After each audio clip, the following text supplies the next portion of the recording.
Today's podcast is brought to you by Visa. With the capacity to process over 65,000 transaction messages every second, Visa has been bringing innovations to the way we pay for over 60 years. Imagine a world where instead of just tapping to pay with your Visa, you had to wait for everyone in front of you to cut a check everywhere you went.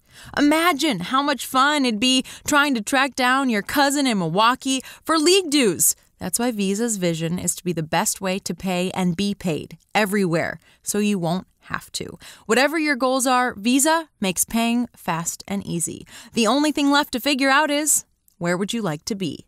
Visa, everywhere you want to be.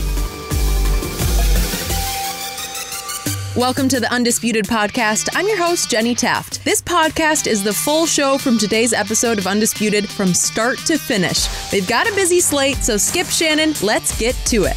Welcome to Undisputed, live from Los Angeles. I'm Alex Curry here with Skip Bayless and Shannon Sharpe. Good morning, guys. Welcome back, Alex. Thank you. You know, for once, Shannon Sharpe isn't going to be the biggest star on today's show because we got Magic Johnson coming on. I mean, biggest star in your own mind, I mean. You're a hater. You wake up early in the morning, hater. You are in the Hall of Fame, but Magic is magic. Magic is magic. He is the one and only, and he will be sitting right there. You go by one name, you're pretty big. He's pretty big. Yeah. And by the way, we also have my man Orlando Scandrick coming in to talk maybe about what he saw inside the Eagles and from my Cowboys last Sunday night. That'll be pretty interesting also. You good this morning? Oh, yeah. I'm real good this morning. Yeah. Here we go. I guess you can't lose this weekend. Yeah. Oh, yeah. Well, I won last weekend, didn't I? About time. Been a month. Well, as Skip mentioned, we have an exciting show. Magic is going to be live in studio. Also, is Kawhi really a better all-around player than LeBron? And how much of an impact will Super Bowl champ have in joining the Cowboys? But first, we'll start with James Harden and Russell Westbrook's season debut last night. Now, the Rockets led by 16 at halftime against Giannis and the Bucks. Giannis actually fouled out with over 5 minutes left to go in the game, but it was poor shooting by Houston that ultimately did them in. James Harden and Russell Westbrook combined to go 9 for 30 from the floor. Harden did not make a single field goal in the second half and put the blame for the loss on his shoulders after the game. So, Shannon, from what you saw last night, will the Harden-Westbrook duo work? Skip, I just don't see it working. And I saw nothing last night that would convince me that it's going to work. Now, Skip, I do believe in the short term because they're so talented. This is a talented ball club. It will work short term. But long term, I just don't see it having the success that ultimately why Daryl Morey got rid of Chris Paul and brought in Russell Westbrook. You know, Skip, and I get it. They're very, very good friends. But I'm going to go back to a situation, and you know both of these guys. My former coach in Baltimore was Brian Billick. He hired his best friend to be offensive coordinator in Jim Fossil. And I'm going to say this, they're not best friends anymore. I'm going to leave it at that, Skip, and then I'm going to come back to this subject. All right, you that's see, fair. In order for these two guys to be successful, they both need the ball. And by the way, they were best friends when they were 10 years old, but go ahead. Who, Brian and... No, these two. Yes. From Southern California. From Southern California. Yeah. But Coach Billick and Jim Fossil go back. They went back like 30 years. No, I got it. In order for these guys to be successful, so you can get the best out of James Harden, you can get the best out of Russ, they need the ball. And when both of these guys on the floor, only one guy can have the ball. If you go back over the last 5 years, they're 1-2 in usage. Russ had the record in usage, and then James Harden came along last year and broke it. And there's going to come a time, and I get it, last night James Harden didn't have it going. Considering what he had done in the preseason, I just knew, I said, he's opening up with 45, 50 points. I would agree with that. Remember, his last two preseason games were 40 against San Antonio and 44 against Miami, albeit in preseason. Right, Go ahead. and then he had a 30 and a 37 in there. Yep. So I'm like, okay, James Harden, he's looking to average 40 points. He's going to open up with a big night. And he just didn't have it going. He could not get it going. But there's going to come a time late in the ball game that I believe that Russ was jacking up the three. Then he hit a few last night, Skip. I'm looking at it. He didn't play, he didn't shoot the ball 3 of 7 from the three. Not bad for him. Not bad. That free throw is still a little buggable for him, though. 7 of 17. There's going to come a time late in the ball game that they're going to be close in the ball game, maybe down by, 3 points, 4 points, and Russ is going to get, 3-point happy. And then what James Harden is going to be, looking at him at the side of his eye. I just don't see it working long term because, Skip, I believe for these guys to be at their apex, Russ averaged a triple-double for the last 3 years. And what did he mainly have in his hand? The basketball. You look at James Harden had averaged 36 points last year. What did he have mainly in his hand? The basketball. You got two guys that are ball dominant. There's only one basketball. I just don't see these other guys, the guy playing well without the ball. These guys were, I think, last and next to last as far as diving to the basket without the basketball. They normally wait for other guys to dive to the basket so they can hit them. That's not their game. And so you're going to ask these guys to do something they don't normally do. Skip, short term, I think they're going to win a few games. But long term, I just don't see how it works. So they're going to win a few and then they're going to miss the playoffs? Nah, Skip, the West is loaded. Are they going to make the playoffs? But I think ultimately it's going to end and we'll look back and see? Because remember, Skip, we question, you and I question, and Chris Paul is a totally different type point guard than Russell Westbrook. He is a true point guard. He's not masquerading as a two, playing the point. He is an old school Magic Johnson, John Stockton type point guard. He's looking to facilitate. And it worked early on. But for some reason, Chris Paul is in OKC now. He and James Harden weren't best friends since they were 10 years old. But there's a reason everything, it's so good. And then when you started hearing things and you started getting out in the media, that's you guys making things up. But James Harden says, I know after they lost, I know what the problem is, and we'll get it resolved this summer. Chris Paul's in OKC now. So, I hate to break this to you so early in the show, but you just spit out a whole lot of words that you're going to have to eat. Okay. Because this is going to work. And even though they blew this game, a game they should have won last night at home against a really good Milwaukee team, I really, really liked what I saw from the Houston Rockets last night. So I predicted to you a few days ago before the season started that these Rockets would make it to the conference finals and lose to the Clippers. And I like that prediction even more this morning because I believe that James Harden and Russell Westbrook will be a much better fit and a much more dynamic duo than James Harden and Chris Paul ever dreamed of being last year when, by the way, they did win 53 games last year. Oh, yeah. That's pretty good, right? Yeah. You said this year's LA Lakers will win 56. I say Houston has a whole lot better shot at winning 56 games than your Lakers do. And I realize that these two had an early game animated discussion over near the huddle. Table. Yeah. And what was happening was they were going back and forth about strategizing about how to beat the extremely unique defense that Milwaukee always plays, started last year, on James Harden. What does Milwaukee do? The primary defender stands sideways to his ball-dominant left side and faces him, it was Wesley Matthews much of the time last night, and forces him, funnels him into all those long defenders in the lane, walling him off. So it worked last year because James he scored pretty well against them in the two games last year, but he shot only 39% from the field, which will not win a lot of games when you're shooting as much as James does, right? So I'm going to remind you, Milwaukee was #1 last year in the NBA in defensive efficiency.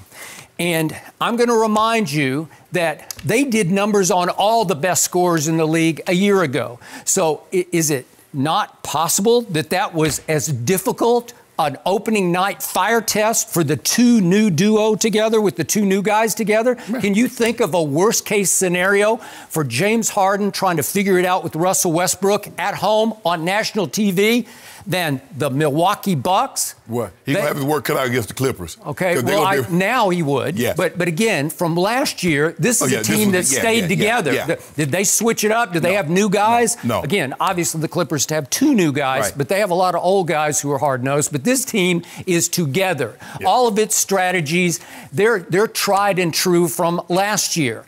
Yet, despite that animated early discussion, what happened, Mr. Sharpe? the Houston Rockets were in complete control of this game all the way until mid-third quarter. Alex said they led at half, but they also led by 16 midway through the third quarter. And then what happened?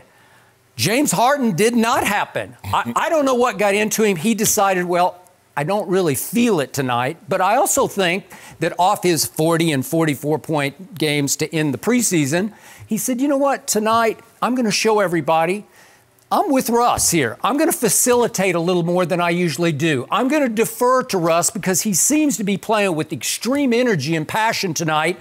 Maybe I should back off. And they both said before the year started that if one guy has it going, the other guy's just going to sit back and enjoy the show. Both of them said that. Same quote from both of them. Right. I buy that. Oh, yeah. I believe that. Well, that's good. That's how it normally works for any team. Okay. All right. But those two, I think, can figure it out because I do think there's a much deeper bond between James and Russ, going back to 10 years old in Southern California playing AAU ball or Little League ball against each other, than there ever was between Chris Paul and James Harden. And that just disintegrated by the end of the year, even though they were still successful. And I agree with your point. One guy was a true, pure point guard, and James was point shooter. So again, and these guys don't fit that way, except I'm going to get to why they really fit. But what happened from that point in the middle of the third quarter on? James Harden, again, they're up 16. James Harden took 5 more shots, only 5 shots from there on.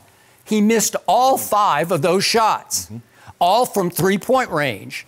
And then what happened to their designated wide open shooter? Who's going to get the most open shots in the league this year? Help me out. How about Eric Gordon? Because when you have those two dynamos slashing and crashing off the ring, you know, there's one guy who's going to get lots of catch and shoot threes, and it's Eric Gordon. What happened from that point, mid-third quarter, up 16 to Eric Gordon? He lost it. He went 1 for 15 from the field and 1 for 13 from 3. What's going to happen from that point on? I'm sorry, he was 1 for 10 and 1 for 8, but they combined for 1 of 15 and 1 for 13. Right.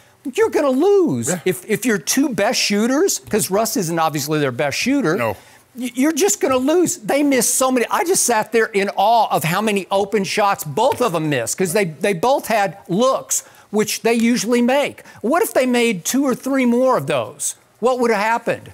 Would they have cashed in and won the game? Yes. So let me ask you this. You say this is going to work. When you say going to work, the ultimate goal is, so you believe they'll get to the Western Conference Finals and win how many games?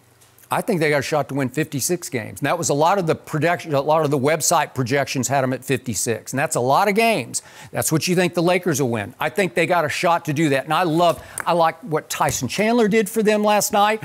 I always liked Clint Capella. I liked Austin Rivers. I liked McLemore shooting. I just think they're a better team than they were last year when they won 53. My concerns is that if James Harden was wired like Steph Curry, because KD came in and Steph Curry's like, okay, I get in the back. Do you believe James Harden, not only would he get in the back, do you believe that he'll get out of the driver's seat and sit in the passenger seat? I think Forget getting in the back. They'll take more turns than Steph and KD took. Take more turns. And I'm going to get to what I liked about the way they blended their talents. Okay. What does Russell Westbrook do that James Harden can't? He can explode up the floor with a rebound or an outlet pass. Once he gets rolling, he is virtually unstoppable because he's so fast with the basketball and he plays so strong. And if we could see a couple of those breakaway plays, the first one happened late, I think in the first quarter, and he gets an outlet pass, if we could see this, and he just takes it up strong against Brook Lopez and just scores it. Look at this. That's just a breakaway basket. What's that? That's Robin Lopez. Was it Robin? I thought it was Brooke. Okay, so my point is, James doesn't do that because he's not that explosive. He's not that fast with the basketball. And then there's another play where Russ goes and gets the rebound. And by the way, he had 16 rebounds last night. He was playing with relentless energy and passion. So here he is. He's going to get the rebound, and watch what he does.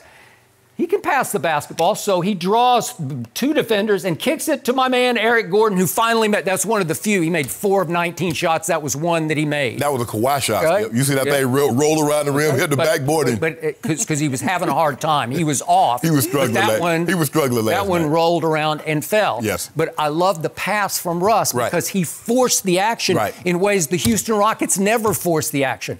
I think they can blend their talents. Sometimes James walks it up the floor. And by the way, the stats I saw this morning, James still dribbled it twice as much last night as Russ did because Russ took 4 dribbles to go the length of the floor. And think about this, Skip. He didn't have it going last night, and he still dribbled twice as much. Okay. What happens when he gets it going? Okay, but here's the way he did have it going last night. Look at your free throw shooting last night. Yeah, he's getting to the back. He's incredible. He made 14 of 14. Yeah, so he scored 19 points for the first time. In the second half, he had 0 field goals. He had fewer field goals than he had in any game all last year. Yeah. The whole year, this is the fewest field goals. But he still managed 14 free throws and made every one of them. Right. What else did he have? He had 14 assists. Guess how many he would have had if my man Eric Gordon had made 5 more shots? He would have had 20 assists because most of those misses came off James's setup passes. Right. Okay? So I'd say he played really well. And I'd say in the fourth quarter, Russell Westbrook was huge in the fourth quarter. Was that not because he just deferred to Russ and he said, you do it, and he scores 16 points and has 6 rebounds in the fourth quarter. That's a good game for a lot of guys, right? Yeah. So he was trying to close it. And what happened with the Bucks? They're such a complete and deep team that Giannis fouled out with 5:18 left, and I thought, uh-oh, Houston's got a shot now to close this deal. And guess who cooked them? Guess who did them in? Brook Lopez and Ilyasova just kept making baskets. They scored 20 combined points in the fourth quarter. Well, how are you going to beat that when you're missing all those shots that I just detailed? And those 2 guys just keep making shot after outshot where you're just saying, how did they do that? And Giannis had a triple-double and played a little over 28 minutes. Okay. Well, he was spectacular, but I think he's going to be that way every night. The thing is, Skip, this is you mentioned the troubles that James Harden was having. This is a long basketball team. You got Middleton, you got a Greek Freak, you got Lopez, Ilyasova, you got his brother. So this is a long team, so they can funnel James to the right because he's a left-handed player. Okay. Can he go right? Yes. But ultimately, he still wants to get back to that left hand. Yeah. Well, if I'm on your left side, if I'm on that left hand and I'm forcing you, sure. And ultimately, he wants to make shots, not free throws. Right. So last night, he's not making any shots in the second half. He's making a whole bunch of free throws, but those are 1s versus 3s, right? Right. Okay. So in the end, Russ took over in the fourth quarter and was trying to close it. And by the way, it came down. It was still a 4-point game with 115, 111, I think. Yeah, maybe 14 seconds left, 20 seconds left. And there was a missed call where Chris Middleton was at half court. I don't know if we have that one. Yeah, here it is. He's backed up, he's trapped, and he just falls backwards and loses his pivot foot. Well, if you give Houston the ball there, I still think they have a chance to win the game. So it's not like they got blown out.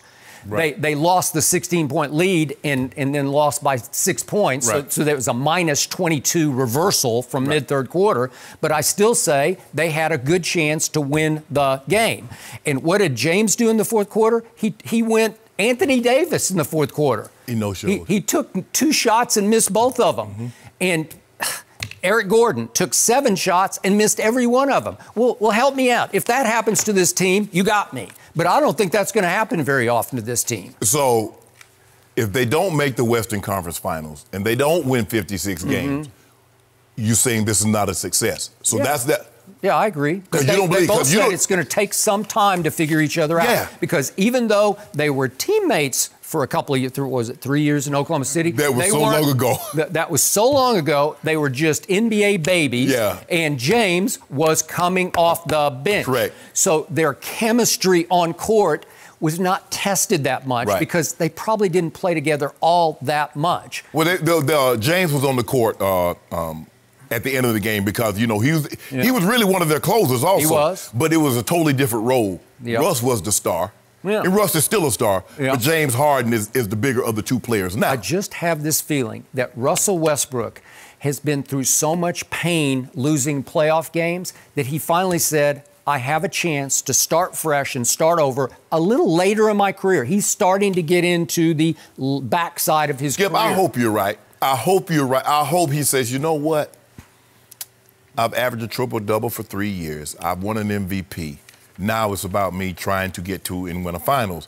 Because, Skip, look, hopefully he can learn now what he couldn't or he didn't or he wouldn't learn when he had KD. Correct. Because you had an ultimate guy that really didn't need the ball, and you really should have been facilitating through him, running the offense through him, but Russ was trying to make a name from him. And that's what you get. Sometimes, Skip, you get these young guys, I know he's talented, but I want to make a name for myself too. Hell, what the hell you think I'm in the NBA for? Yep, I agree. And so hopefully he's to that stage now. But I believe, they're going to win some games. Because, Skip, they got a guy on their roster that can average 36. They got another guy on their roster that averaged 34 a season with a triple-double. So we know they can score some points. Yep.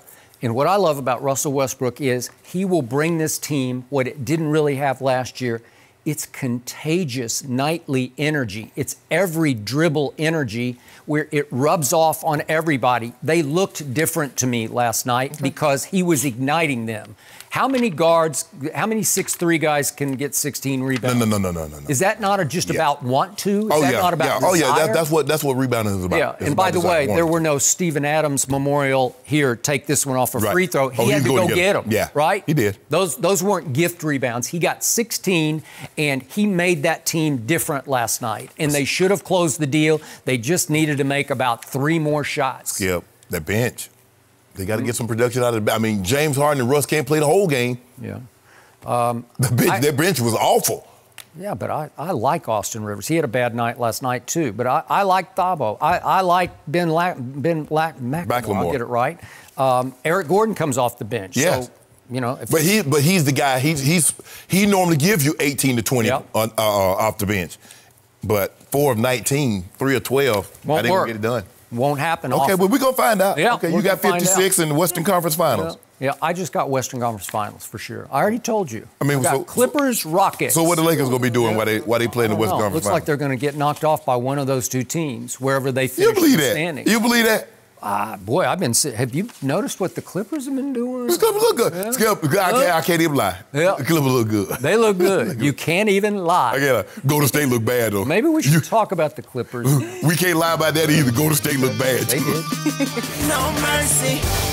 Kawhi took the first game from LeBron in the battle for LA, and now Charles Barkley is picking sides. In an interview with the Washington Post, the Hall of Famer had this to say about why he thinks Kawhi has the advantage over LeBron. I don't hesitate. I think at this stage, Kawhi's a better player than LeBron. Because he's better. I mean, he does everything better. He's a better defender. He's a better scorer. And that's pretty, he's better at imposing his will on the game. I mean, you just saw him just will a good Toronto team to the championship. I mean, that's pretty impressive. Shannon, how many problems do you have with what Barkley said? Skip, I've got a few. And for Charles to make this assessment after one game. So this is where we are. One game. So if LeBron had the roles were reversed, was Charles going to say that? No, absolutely not. Skip, other than defending, I don't think Kawhi can do anything better than LeBron. I think LeBron can still score the basketball at a high clip. I know he can rebound the ball at a better clip. I know he can pass the ball, assist the ball, facilitate an offense better. Kawhi Leonard had a career-high 9 assists last night. 9. LeBron James has 359 regular season games in which he's had at least 9 assists. Kawhi Leonard has 0 triple-doubles. LeBron James has 81. Skip, look, when it comes to defending, I got no argument. Kawhi Leonard is as good a defender as that we have. And now he's joined with another great defender in Paul George, with another outstanding defender in Pat Bev. Not here to debate that. But to say after one game, he can impose his will. Skip, LeBron James wasn't trying to impose his will. The difference is that LeBron James was trying to get Anthony Davis involved. He tried to facilitate him, and maybe that was one of the reasons that got him out of his rhythm. He spent so much time trying to get Anthony Davis his shot. We're going to see if Kawhi Leonard is going to be just as aggressive when Paul George gets back. You see, it's a whole different ball game, Skip. When you're it's you.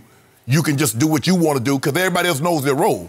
But what is Paul George? Paul George going to sit back there and say, okay, yeah, I was third in the MVP voting, averaged 28 points a game. I'm cool if I get 15. Hell nah, he ain't going to say that. I believe if LeBron, there's going to come a time this season, LeBron's going to need to impose his will. He's going to need to go get the team high 30s, maybe even 40. There's no question in my mind that he can do that. But for me, Skip, I'm not here to say that maybe at the end of the year, Kawhi might be a better player than LeBron. But to sit here and say that after one game, that's the assessment that where you are now, I just find that very hard to believe. Look, Charles Barkley obviously knows the game of basketball, played the game at a very high level. But Skip, after one game, I'm not willing to do that right yet. So we'll see how this thing plays out. But I don't believe on anything that has to do with offense that Kawhi Leonard is better than LeBron James. And I'm definitely not willing to say that after one game. So I greatly appreciate your attempt to defend your man LeBron with the just one game argument. But for me, was it? This whole thing, I'm about to explain. Okay. This whole thing's just a duh to me. I mean, Charles Barkley was just stating the glaringly obvious. Okay. Number two is a far better player in so many different ways than LeBron is now, and that LeBron was all of last year. So remember, Charles is harking back to last year's playoffs when he's saying that number two kept imposing his will on series and game after game. And obviously, LeBron had a difficult year last year, and then he had a difficult game one this year. So the point is that obviously, number two is a far better defender than LeBron, and I think even you will accept that. I'm not even here to debate that. All right? He's also a much better shooter than LeBron ever thought about being, and that's from mid-range, from three, and from the free throw line. And that's a lot of shooting that you're doing because, listen, this guy, he wasn't much of a shooter when I used to love him back in the San Antonio days, early, but he figured it out. Chip England, who's the shooting doctor for the San Antonio Spurs, taught him a shot, and now it's so pure. He holds it right there in that huge hand, the claw of his, holds it right there on his jump shot and goes straight through with it, and it gets deadly. It is pure. It's really a flat shot. Okay, I wouldn't recommend anybody shoot like that, but it goes in like crazy. And again, he's a 38% three-point shooter for his career, and he's had some 40% years.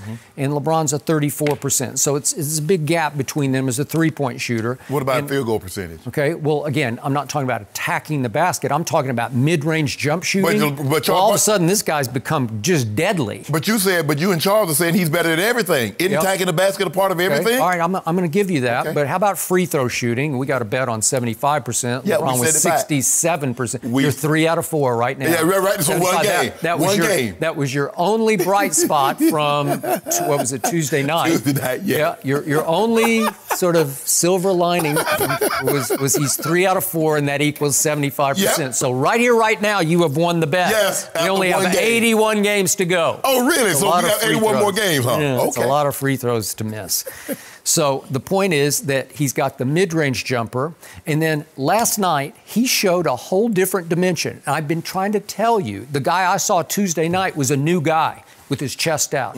The guy I used to love in San Antonio was always slump-shouldered. His eyes were always down because he wasn't sure how good he was. He would not embrace the God-given talents, plural, that he has. They kept trying to say, you're so much better than you think you are. I don't think I am. He wouldn't talk to anybody. Now he's starting to talk to the media. He's starting to throw his shoulders back, and he's starting to embrace all of his gifts, including the passing dimension that's yet untapped. Last night he came out and said, you know what? I'm going to orchestrate. I think he looked at Golden State and said, this is going to be a cakewalk, and it pretty much was. But he said, watch me pass the basketball. Watch me run this offense a la LeBron. It was LeBron-esque what he did. And he made some sweet little bounce pass feeds for dunks and layups. And he had 9 assists against just 1 turnover. That's a pretty good night. Yeah. And again, it was Golden State's opening night of its new arena in San Francisco. And thanks to him, he imposed his will early on this game. Right. And he scored 21 points in just barely over 21 minutes. He got load management because he didn't need to play in the fourth quarter, right? No. So again, I loved what Doc said after the game about number 2. He said, I thought he started doing it in the second round last year. In the first round, he was just dominating. And then I thought as each round went on, he started playmaking more and more. But what he's doing now is on another level where he's just letting the game come to him and slowly but surely saying, okay, if you're going to do this, I'm going to beat you at a game of chess because I'm going to do this and then I'm going to do that. And then you can't stop me doing this. And if you think you do, I'll just dump it here for a dunk. So I saw him doing some LeBron-esque things. And I know last year I just scoffed and laughed at the whole comparison Kendrick Perkins made to Michael Jeffrey Jordan. But there's some Jordan-esque qualities to his jump shot because when he gets it going, when he starts shooting it from way up there, it's just hard to stop it. It's not KD-esque because KD's 7 feet tall. But this guy's 6'7", and he can jump now. He can get way up, and he's shooting it from way up there. He's shooting it flat, but the release point is way up high. His hands are so big, he's shooting on fingertips. Yep, he is. Okay, so all that adds up to, man, he's just all around more dominating than LeBron can be in year 17. I just think that's a fair and obvious assessment. But here's the thing, Skip. You talk about one game. So let's just say for the sake of argument, LeBron goes on and averages 27 points, 8 rebounds, 8 assists, and they win 55 games. And Kawhi and them might win more games. Are you still willing to say that? Yeah, I would be, except he's not going to do that. I mean, LeBron will just roll out of bed and get his numbers. No. What does your eye test tell you? No. My eyes tell me, so Kawhi, no, rolling out of bed. I don't want to hear nothing about no rolling out of bed. Skip, look. Well, that's what he did last year. He basically rolled out of bed because he stayed in bed during the games. There you go with this foolishness, Skip. Skip, look. Even though Kawhi's on a new team and LeBron's on the same team, LeBron has more new pieces that he have to feel out than, say, Kawhi, because these guys have played together. Skip, we keep talking about Kawhi, but the Clippers in Tuesday's game, they made their run late in the first quarter when they brought Trez and they brought Lou Williams in. Kawhi was on the bench. Not that long. I don't remember it being glaring. Yes. Kawhi had 4 points in the first quarter. He had 16 in the second quarter. But that shot unit had came back and given them life. Skip, all of them, look, I'm not saying... Lakers got up 13-2. They got up, early. Right. Skip, at the end of the year, we look back and I'm saying, you know what? Skip, you're right. Kawhi passed him. Kawhi's the better player now. Skip, I got no problem saying that. I'm going to call it like I see it. Okay. I'll let you hang on to your delusion you can have it for another 2-3 months. No. Because you're just going to have to sit there day after day saying, God. So LeBron comes out tonight, drops 40, has 10 assists, 7 rebounds. What are we saying? Oh, it's Utah. That's what I won't say that. That's what you're going to say. It's Utah. Utah's good. Think he's going to drop 40? How much you want to bet on that? I'm just saying, hypothetically, if you were to do that. Look. The mistake that I believe he made the other night is that he went out of his way, too much out of his way, to try to get Anthony Davis involved because he said they're going to run the offense through Anthony Davis. Skip, look, I believe you can get up and down and still post. You look at the Showtime Lakers. The Showtime Lakers came to be Showtime. They still had Kareem on the team, but they was getting up and down. Now, when, they got into the half-court set, Kareem go get down to the block, Magic come to one side, fake, give it to him, Kareem turn over one shoulder to the other, and throw the sky hook. Okay. So I hate to break this news to you, but it sure sounded to me like yesterday Frank Vogel, dare I say, demoted LeBron from point guard to sort of wing player. I mean, he just said, I saw one game, and I saw enough. So I'm going to insert Rondo into the starting lineup as our point guard, right? No problem. Well, I got to tell you, on the night number 2 is saying, watch me orchestrate. It's the same day that LeBron is slid sideways over to you better just play on the wing because this experiment. LeBron wanted to play out the ball. He doesn't have a problem playing. He played off the ball. Do you think he went to Vogel after the game and said this did not work? Or do you think Vogel went to him and said this does not work? Skip. That's a pretty shocking move to make this early. No, it's not a shocking move. Rondo is an all-star point guard. He's led the league in assists 4 times. So you're going to put him on the court and let LeBron can get. So now you have multiple guys that can bring the ball up the court. The whole preseason theme on this show was, and I embraced it, LeBron turns into Magic Johnson this year, and he is the orchestrator. And I've said many times, when I've seen him do that back in his Cleveland days, I liked it the most. He's still the best passer in basketball. Right. I give you that. But somehow it didn't click the other night the way they thought it would. LeBron was a little slow with the ball. He started walking the ball up the floor, and he was a little too deliberate in his decision. I think the thing is, Skip, is that because he was on the court and he was for the very few times, he was a true point. Because all the other situations he had Kyrie, even though he handled the ball a lot, Kyrie was on the roster. And even though when he was at the Heat, they still had Rio. Yep. So they still had other guys that were considered the point guards, although LeBron handled the ball. Tuesday night, LeBron James was the point guard. So now, even though Rondo's on the court and will have the title as point guard, LeBron James will still handle the ball. They'll get the ball. They'll move at a faster pace. I'm not worried. You should be very concerned because LeBron going to make you eat his words. Well, this is the second TNT commentator who made a powerful statement about LeBron James, because Kenny Smith, after the game the other night, said that number 2 basically made LeBron James look not athletic. Okay. And he didn't mean it guarding him head to head. He just meant eye testing the game. You could see that guy do this as he's entering his prime, and the other guy in year 17 looked not athletic. Funny, when Patrick Mahomes is healthy, he makes Tom Brady look non-athletic. What the hell? One guy's in year 3. Tom Brady always looked not athletic. Always, and he's still the greatest player ever. One guy's in year 20, one guy's in year 3. One guy's in year 17, the other guy's in year 8. And one guy beat the kid last year twice. Yep. That's how good that guy is. That's how great he still is. Everybody's talking about, I just want to know, Lord, I just wonder what would have been said had Golden State been healthy. Kevin Durant and Klay Thompson. And all this great, Kawhi Leonard, you see what he did to Milwaukee. You see what he did to Philadelphia. Had Golden State been healthy, what would have been said? Not a word. But you know what the final score was? 141 to 122. Do you realize the visiting team did to Golden State what Golden State always did to its victims, which is just blow them off the floor in the third quarter. And guess who led the charge in the third quarter? Number 2 had 10 points and 4 assists in the third quarter. I mean, everybody was shooting. Shaman couldn't miss from 3. Zubats couldn't miss. He had a big game, Zubats. Man, hush. I don't even want to talk about Zubats. Yeah, but Golden State's strong. Skip, and look, you and I both know. There's nobody, you couldn't have got any money. Golden State's healthy.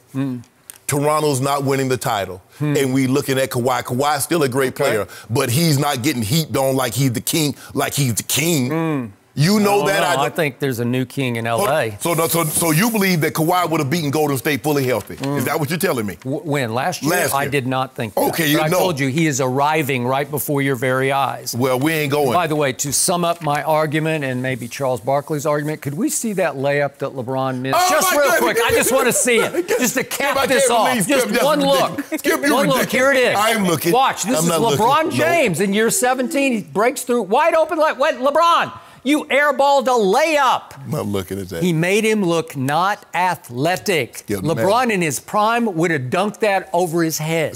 He would have. You know it and I know it. The man missed the layup. It happens. But that wasn't just missing a layup. The man missed the layup. We've seen him miss. He missed iron. Skip, you remember 3 years ago in Washington? He missed a layup that would have tied the game, but what did he end up doing? Hitting that 3, falling out of bounds, they're tied and getting overtime, and you know what happened after that. Once upon a time. See, there you go. That's okay. Okay. You're going to remember this. I want you to remember this. I want you to have that same energy. I think you're going to that same energy. Okay, I will. I promise I will. Okay. No mercy. Let's move over to the NFL. The Cowboys have reportedly acquired defensive end Michael Bennett from the Patriots, who is coming off a 1-game team-imposed suspension. The Cowboys will send a 7th-round pick that could turn into a 6th-round pick. Bennett has made 3 Pro Bowls and won 1 Super Bowl in his 11-year career. Shannon, how much will Bennett help the Cowboys? Skip, he's a good pickup. There's not a whole lot of guys that could rush inside and outside. He can play the end. He can get in the tackle. And if you put him, Robert Quinn, D. Law, and I don't know who the other guy, you'd have a nice speed package. And that's what a lot of teams try to do. They get you 3rd and long. They try to put their best pass rushers on the field, although a lot of times your best pass rusher is normally a defensive end. In the case of Aaron Donald, obviously he's an interior guy. Skip, look, we knew this was inevitable. Once he got suspended, there was only two outcomes. Either he get released or he get traded. Now they Although you said early on, you thought that they'd figure it out and he'd last the year. For me, I know they weren't going to release him because if you release him, guess what, Skip? He gets an opportunity. Maybe he goes to Kansas City. Maybe he goes to a team that they could possibly see down. Although if you wait until the trade deadline, then it's reverse order waivers. And you hope somebody else collects you, right? Okay, some team hope they get him before then. Yep. But once he did this, you kind of knew the writing kind of was on the wall. And then maybe, Skip, if he came back and apologized, said, you know what, I was wrong. He did not. No, he doubled right in. He doubled down. He doubled down. Hey, we had a disagreement. I thought we had freedom of speech, right? This is America. Yeah. That's Michael Bennett. Yep. No, in New England, they got a third authoritarian type situation in New England. And well, it's a dictatorship. Okay, you're right. Skip, been talking to Gronk. It's going to air on Fox on Sunday. Yep. And he said, look, when you go to New England, when you check into the building, you leave your ego outside. So that's understood. Yep. He said that place is not for everybody. And for me, Skip, what's hard for me to understand, Skip, Michael Bennett's brother played for New England. See, the luxury that I had a brother that was 2-3 years older than me, but he got redshirted, so he preceded me. So he can tell me, even though I didn't go to a D1 school, he can tell me what college was going to be like. And when I got to the NFL, because he had already had 2 years in the league, Skip, he could tell me what I could kind of expect. But Lord, just say for the sake of argument, I went to Green Bay. Don't you think he could tell me what the hell I could expect to Green Bay if the coaching staff was exactly the same? I believe Martellus could have told Michael, what you thought, the freedoms that you enjoyed at Philly, the freedoms that you enjoyed at Tampa and Seattle, they do not exist in New England. Even if he was right, Coach Belichick was always going to put his thumb on that and says, no, sir, we don't have that. We don't have players. I agree. And he might have been right. He could have been right. But the fact of the matter is reported that he went into a confrontation with Brett Bielema in front of people. That was never going to work. Nope. But to back to the original question that Alex asked, yes, I think this is a good move, Skip. Because they lost Tyrone Crawford. And what you need, you can never have enough pass rushers. Here's a guy that can rush the passer, although his stats doesn't bear that out. But they don't, in New England, they don't allow you to rush the passer like a lot of other teams. Other teams want you to get on an edge. That's true. And get to the quarterback. Good point. Coach Belichick wants you to play down the window because he doesn't want you to create lanes. Nope. So it makes it very difficult. And there's why you don't see guys with a whole lot of double-digit sacks unless you're Chandler Jones, who's so immensely talented, and he could do that. But, Skip, I do think this is a good pickup for the Cowboys. He's going to help them because he adds depth and he adds another guy that can get to the quarterback. Yep. So I did, right out of the box, tell you no way he's going to last after what happened with Brent Bielema in New England. That Belichick will say no to this. Right. But Skip, he might have stayed, Skip, if he'd apologized and said, you know what, guys, I was wrong. I handled that situation wrong. Skip, you can't double down and say it is what it is. I just did not see Michael Bennett landing with my Dallas Cowboys. And when I saw and heard this news yesterday, I sat back and said, whoa, that's not a good move. That's a great move. You feeling good. You know what? Look at it. That just might be an Amari Cooper midseason memorial Super Bowl move. There you go. This might be the Amari Cooper of the defense. Oh, my goodness. This might be just what the doctor ordered for the defense, just the way Amari was just what Dak needed last year at midseason for the offense. I was blown away by this, and I got to credit, for once, Jason Garrett. Because remember what happened back in July, maybe it was June, July, but it was reported that Jason Garrett had a summer dinner up on Nantucket with Bill Belichick at his summer home. They're pretty tight. So is it possible, because Belichick has a history of doing little favors for his favorites around the league, little favors, Jimmy G for a 2 to Kyle Shanahan, okay, John Lynch, okay. So is it possible he just threw Jason a little bone? It doesn't seem like a big bone, but it's just like a medium-sized bone.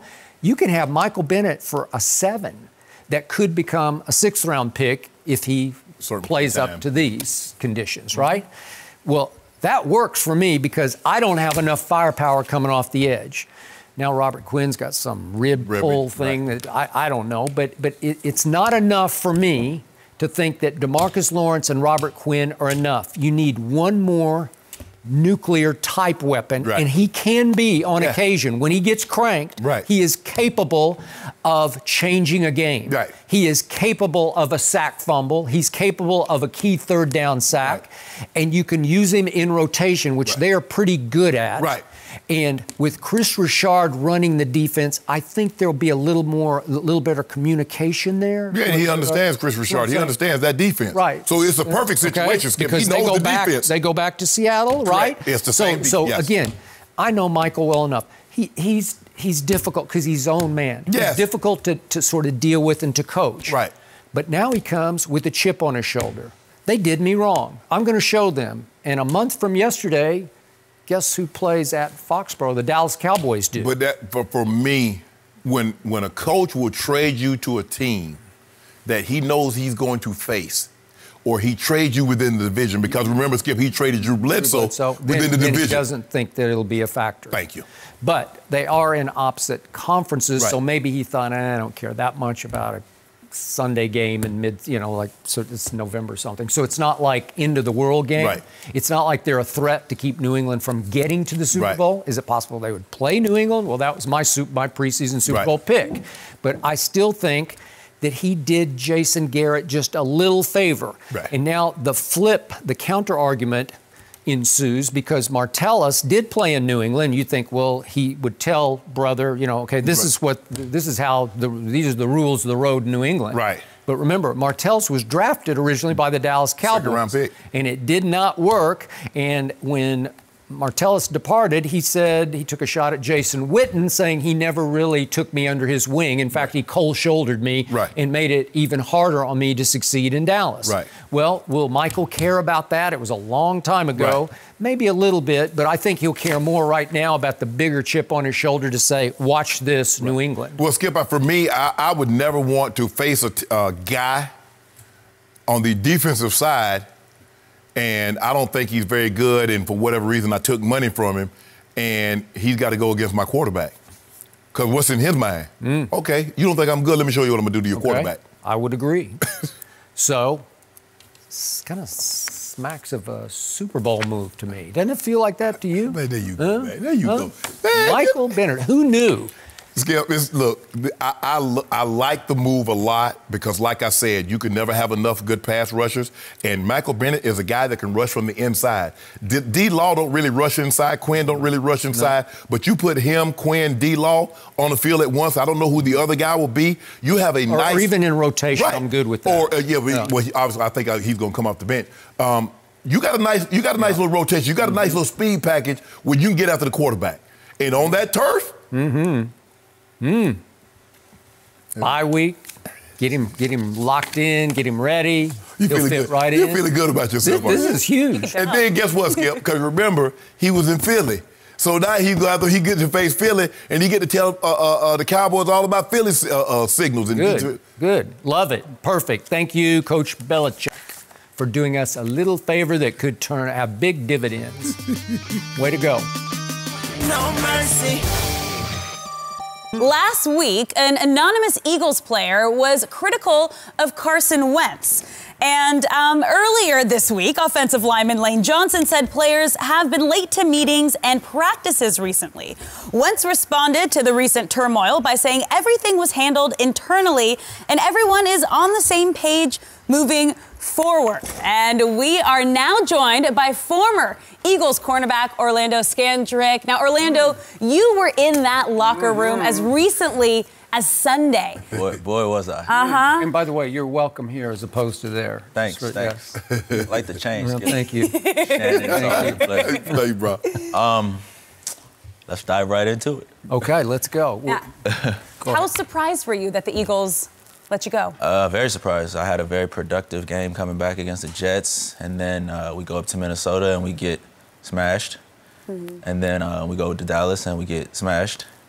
And then it felt kind of scapegoatish. You played a whole bunch against, it was, yeah, scapegoatish. But you played 51 snaps, I think, against Dallas. Yeah, I mean, I didn't have my best performance. I had some rough moments, but who doesn't have rough moments in this league? Yeah. But, It felt really, really scapegoatish. The problem in Philadelphia is much, much deeper than me. What?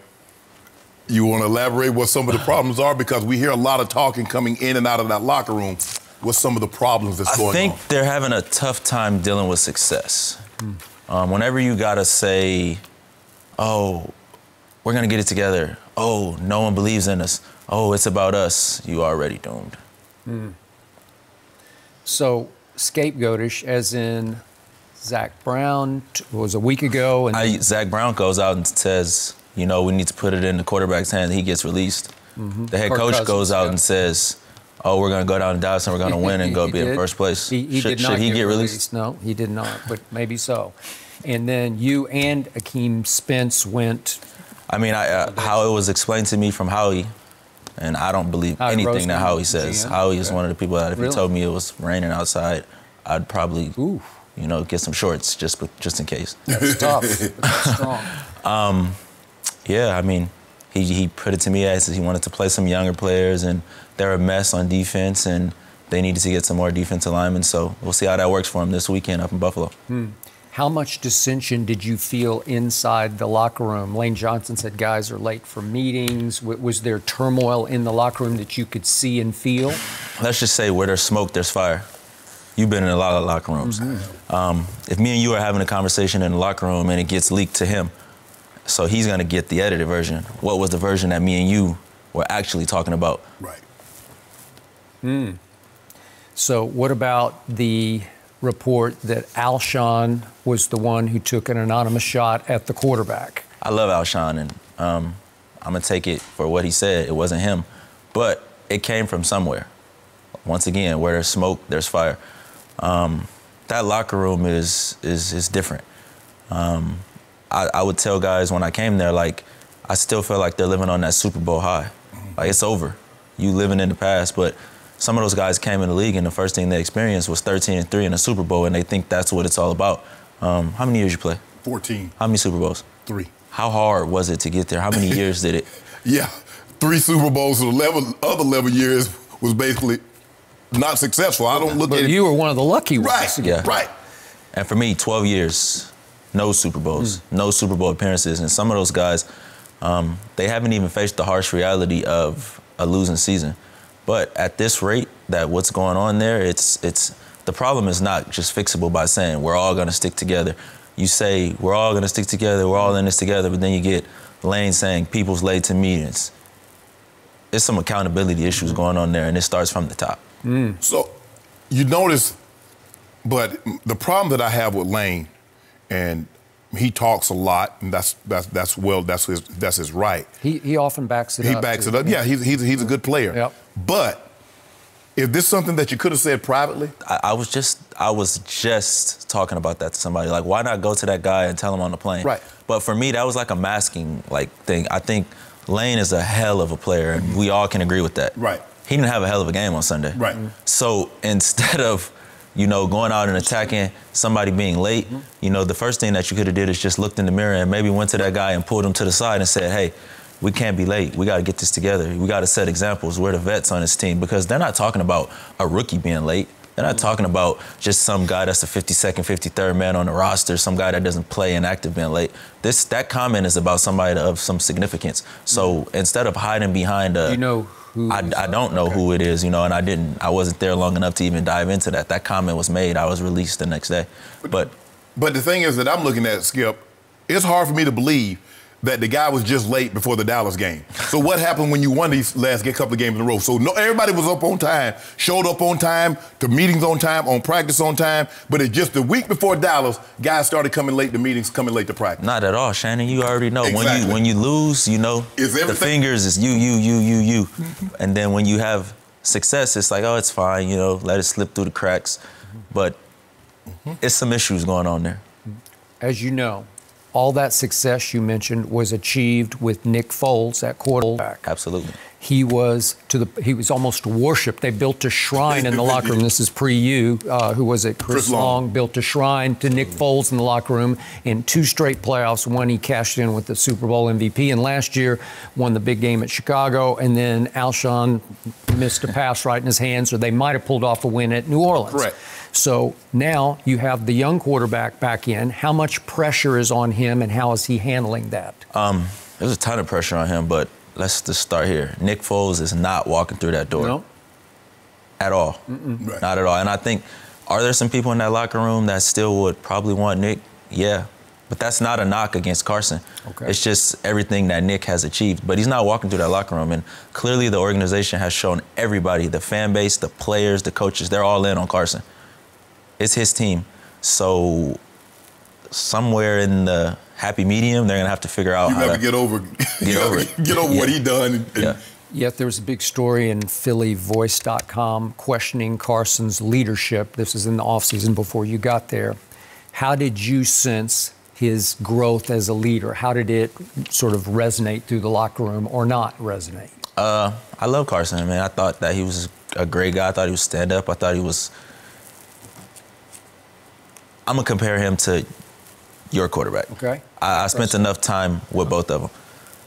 Dak, natural born. Yeah. First one in the building. Last one out.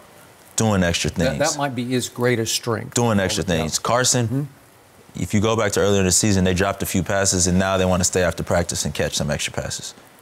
That's adversity, right? How do you handle success? When you handle success, when you rip off a few games, does everybody just get in at 7:15 and leave at 6:14? And I think they're dealing with that right now. That success is really, really hurting them right now. How much dissension did you feel in the defensive huddle as things unraveled at Minnesota and then at Dallas? Was there any talking? Was there any clashing? I think on defense, I think they've stuck together pretty good. I think there's some selfish people on that defense, though. Do you? Absolutely. I mean, I think that Rasul Douglas, who's a good friend of mine, I think he took some unwanted heat for some blown coverages on some other people's selfish play. And we don't even have to say names. We do. I know what you're talking about. We don't have to say names at all. They know who they are. Well, you're not talking about... He played in the middle of... Let's just say he's not a corner. I believe it at that. He's not a corner.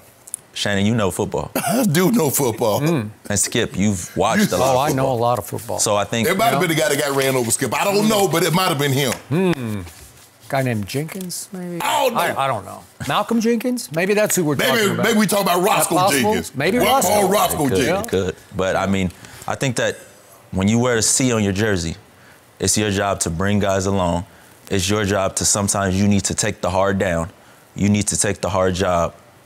And you need to, bring the thing together. I don't know if that's the case. You know, strong. You look at everything that happened. You hold out for a contract. You come in. You're not really making any plays like splash plays. Then you go down to Minnesota and, you know, you somehow supposed to be in the half of the field and you end up playing a crosser. That's not a rookie we talking about here. It's a 2-time Super Bowl champ. That is true. How much of a statement did you feel like Ezekiel Elliott made on that early play where he did run over said Malcolm Jenkins? Man, Zeke came out on a mission. When you go into somebody's house, I've been on the other side of that locker room, and when you go into somebody's house and you tell them what they're gonna do, I can't come to your house and tell you I'm gonna move your furniture and put my TV in my bed right here.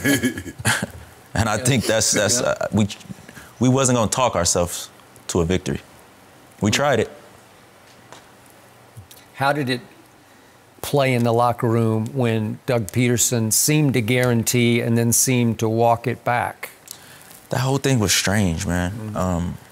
Just being a part of that Dallas Cowboy organization for so long and then going and being a part of 2 other organizations, I never really felt like at home. If I could take back one thing or one regret that I have in my whole entire sports career, it would have been to stay with that Dallas Cowboy organization through thick and thin. And I had a long, long conversation with Sean Lee before the game. And did you? You know, on the field? No, on the phone. On the Me phone? and Sean are great friends. We had a long conversation that wasn't even about like football. It just was about like his loyalty to Dallas, and you know, and how I was happy for him for grinding through it and being healthy and continuing to like fight despite what everyone said about him. And you know, he was just telling me like he loves it. He loves being in Dallas. He's the work that he's put in with those guys. He loves coming to work every day. And I can't say my last 2 years of football has been like that. And by the way, Sean Lee played really well the other day. Man, he's a baller. He's a baller. I mean, given where he is in his career, he played well in that game. He's a baller. I mean, he can't. Injuries is part of the game. Yeah, I know. I mean, you know, and for him, it's hard. When you've been a staple, you've had that captaincy, you've been a Pro Bowl player on that team, and then they bring in the two young guys. You got Jalen Smith, you got Van Der Esch, and all of a sudden it's like, bro, we need you to take a back seat. He says, okay. They put him on special teams a little bit, and it's like now he's back in the starting lineup as a weak side linebacker. He's doing what Sean Lee does. Yep. I don't care if he got a C on his jersey or not. He a captain. Yeah. His actions show you everything. He don't have to say a word. If you go out and you never even watched football before and you watch number 50 practice and play, you're going to say, he's a damn good player. What do you see now from the Cowboys secondary? Man, I'm so happy for those dudes. I gave Byron a huge hug. Just his development. Byron Jones. He's finally comfortable. I'm happy Jordan is playing. Jordan Lewis, yep. Anthony Brown, you know, someone who I spent a lot of time with. But, I mean, his development. Xavier Woods, I'm super happy where Jeff Heath is in his career, coming from an undrafted special teams guy. Cheeto, just continuing to grow and work. And I told, yes. And I talked to Coach Richard, and I just told him, you know, I've heard nothing but great things about him. So happy for those guys, and, you know, I'm pulling for him. Sounds like you wouldn't mind being back in Dallas. You know, at this point, you know, football is what it is. I've had a long career, 12 years. It's been great for me. Longer and my family. than most. But I'm definitely pulling for those guys. They're all still my family. Jerry, Steven, Charlotte, the grandkids, everyone that works there. I didn't get a chance to talk to Jason, but, you know, I love that guy. He takes a lot of flack for, like, just being monotone, and he always has the same message, and every other week he's going to get fired. But what does he do? He gets up in the morning, comes to work, you know, he delivers a message, and he motivates that team and gets them ready to play. Is Jeff Heath good enough for them to go win the NFC with him at safety? Absolutely. Yeah. Why? Look at him. He's long, he's smart, he's selfless. He does everything that's asked of him. You know, he's a team player. He makes other people better, and he's going to play special teams. He's going to do whatever you ask him to do, and he's not going to complain. He will run into people. I'll give him that. Sometimes he blows himself up. And they keep trying to bring people in to replace him, and he keeps staying in the starting lineup. So that's telling you something. Absolutely. Okay. So, I'm sorry, I didn't hear what just got said. Do we want to stay here with Orlando, or what are we doing? I guess. Yes, okay. So let's talk some Cowboys offense now. What did you see Sunday from Dak Prescott? More than a game manager. I seen a guy that had control of the offense, that was commanding the offense. They was doing whatever they wanted to. Running for 8 yards, play action it, quarterback keep it, whatever they wanted to do. How much it was like a video game. Yeah, it became that. How much growth have you seen in that quarterback? Great. It used to be play action and, you know, kind of hit guys wide open, but now it's drop back pass, audible. He made an audible and zero coverage against us, something that I hadn't seen him do since training camp. Randall Cobb? Yeah, absolutely. And that was my fault. Really? Yes, absolutely. For not being inside. Inside, you know better. I do. You know better. I do. You know you never let a guy cross your face in Never, zero. but sometimes you guess wrong. So you were cluing, as they say, on that play. You know, I thought I had an inclination, playing for the sprint out. Yep. But he's commanding the offense, and he does something that winning teams do. They have a formula for winning. They don't turn it over. They run the ball, and they play great defense. What does Amari Cooper mean to him? Do you see a different Dak with Amari? That man's he's a man. He's a monster. But I mean, he just gives it somewhere that he can throw him open. And you know, he makes some throws that aren't always on the money, and Amari bails him out. I think they're great for each other. I think that change of scenery was good for Amari to get out of Oakland. Did you have Amari in coverage much? No, I didn't. Okay. Because you were in slot? Yes. Okay. Yes. So, as a route runner, when you watch Amari on tape, how good is he? He's great. I mean, he's patient. He sells it. I think Amari is the best route runner I didn't see since Chad Johnson. Whew. Yeah. He's technically sound. Compliment. He's technically sound, and that's one of the things that you want to have in a route runner, Skip, is you want to have patience, because sometimes guys, especially now in practice, guys take their time and it's like, but come game time, it's gonna speed up. The quarterback, that clock has to go off in your head, but he's like, I got time, because you have to understand, is the quarterback under center or is he in the shotgun? Because if you speed that route up and the quarterback's not ready to throw it, what good is you being open? He's not ready to throw you the ball. I'm gonna use an example from the game. They went, I think it was second quarter, it was about 2:10 to go. They start 3-by-1, they motion them across for ID motion. They see, okay, we got single high. Right. That sluggo that he ran backside, Yeah. the fact that he was able to press it up 3 yards, take 2 steps in, whip his head, and then accelerate out of it it was almost like it was on air. It was like he knew, I'm gonna do this, I don't care what this DB do, I'm not gonna let him speed me up, I'm gonna run it like it's on air. What's his game speed like to you?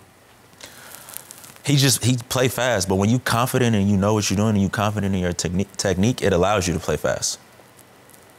So he's not a blazer like, I don't know. I don't care about 40s, none of that 40 GPS, none of that matters. Well, People don't catch him from behind. Like Deshaun, who hasn't been healthy, but it seems like Deshaun can still fly by people. He can. Yeah. But they're just different. They're different. Deshaun he's in my opinion, he's going to Hall of Fame. His stats.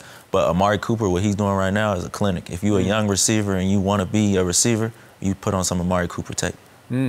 Awesome.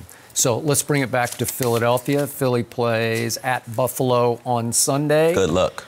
This is a good luck to me. Thank you for saying that, because it's time for us to predict this game. And I'll just plunge out there. I think it's wrong place, wrong time for the Eagles to try to fix what ails their offense against that Buffalo defense. It's going to rain, it's going to be windy, and it's going to be hard to score. So I'm going to say Buffalo wins 17-14. I'm going 2017 Eagles.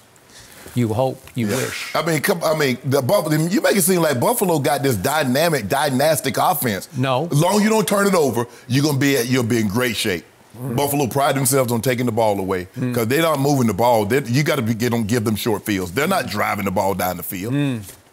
You can't beat Buffalo. You're in a world of hurt, Eagles. Yeah, but remember, the Eagles are missing Orlando Scandrick now. So no, this don't have anything to do with me. Has a lot to do with them going to play 3 defensive tackles that have never played in an NFL game before. Ooh.